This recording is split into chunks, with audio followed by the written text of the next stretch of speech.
US reports have revealed that the Trump administration has held direct talks with Hamas in recent weeks to negotiate a broad hostage release deal and broader deal to end the war.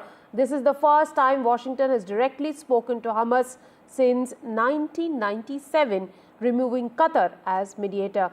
However, the talks held by US Presidential Envoy to Hostage Affairs Adam Boehler are unprecedented. Ghazali, tell us a little bit about this talk that happened between US and Hamas, and where does this lead us to right now?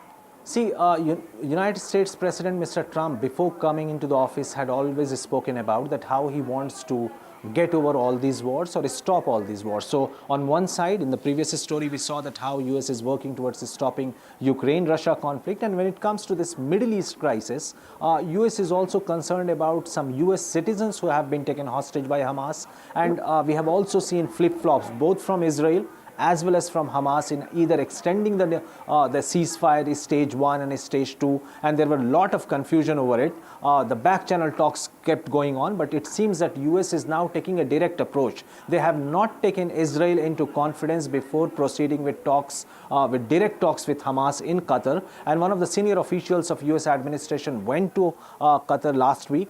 They spoke with the Hamas through Qatari authorities, but since Hamas has not shown any kind of development, progress or interest in going through whatever the plan US had presented, that is why Steve Witkoff, the Middle East envoy of Mr. Trump, has not gone to Qatar as it was planned to progress, to continue with these talks, with those talks with Hamas. So US initiated those talks for the first time with Hamas after declaring it in 90s as a terrorist organization, but it continues to show that whenever or wherever there is a conflict, US is not going to bank on any kind of mediator, allies, rather it will take its own voluntary step or take its own initiative to get in touch with those people. And we saw that happening in Syria when al-Shara, the current interim president of Syria, who was earlier associated with one of the Al-Qaeda affiliate groups, was also, sanctions were lifted from him as well. So in this new administration, perhaps it shows the broader foreign policy of Mr. Trump, that he's taking his own steps. He is not bothered about his allies, rather they get upset